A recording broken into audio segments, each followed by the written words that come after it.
Hello und guten Morgen. आधीच्या काही व्हिडिओजमध्ये आपण 1 ते 20 आकडे शिकलो. आज शिकणार आहोत त्याच्या पुढचे आकडे. 1 ते 20 आकडे आधी आपण रिवाईज करणार आहोत आणि मग पुढचे आपण आकडे शिकणार आहोत. तर मी म्हणणार आहे, तुम्हाला रिपीट करायचं आहे. 1, 2, 3, 4, 5, 6, 7, 8, 9, 10.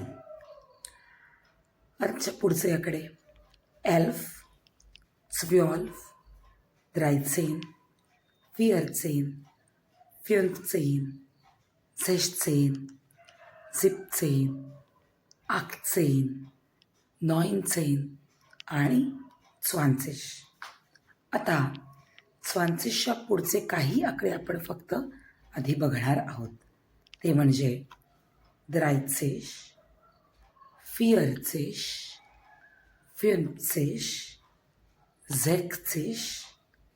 17, 18, 19, 100. आता या आकड्यांवरून 20च्या पुढचे आकडे कसे तयार करायचे? खूप सोपं आहे. जर उदाहरणार्थ आपला आकडा आहे 23, तर आपण म्हणणार 3 und 20 म्हणजेच 3 आणि 20. 3ला आपण म्हणतो 3, आणिला म्हणतो und आणि 20ला म्हणतो 20. तर आपल्याला हा आकडा उलटा वाचायचा आहे. बरं, आता पुढचा एक आकडा 36. आता 36 कसं करणार? सोपं आहे. 6 आणि 30. 6ला आपण काय म्हणतो? झेक्स. आणिला म्हणतो und आणि 30 30. तर 36 असेल म्हणजे 36 असेल. झेक्स und 30. आता हा शब्द एकच शब्द आहे, वेगवेगळा शब्द नाही. त्याच्या पुढचा आणखी एक शब्द 54. 54 कसं होईल?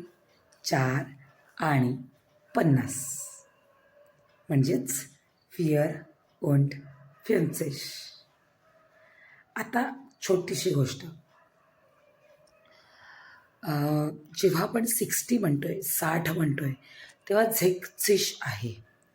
आणि 70 म्हणजेच 70 म्हणजेच झिप्सिश. तर आपण इथे स्पेलिंग थोडं बदललेलं आहे, हे आपल्याला नीट लक्षात ठेवायचं आहे. झेक्समधला एस काढला आहे, झिबनमधला EN काढला आहे.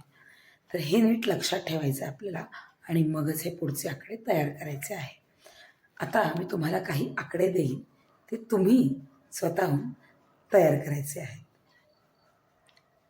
82, 82.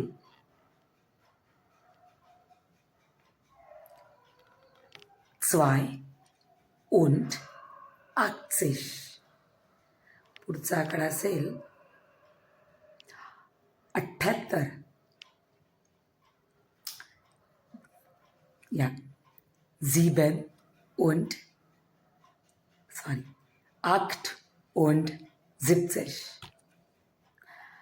आणखी एक आकडा 23, 3 und 20. तर अशा प्रकारे आपण आज शिकलो 20च्या पुढचे आकडे. शक्य असल्यास तुम्ही मी आता जे प्रश्न तुम्हाला विचारणार, जे आकडे सांगणार आहेत, त्याचं स्पेलिंग कमेंट बॉक्समध्ये लिहा. 81 आणि 97. ओके, तर पुन्हा भेटूया पुढच्या व्हिडिओमध्ये. च्यूस.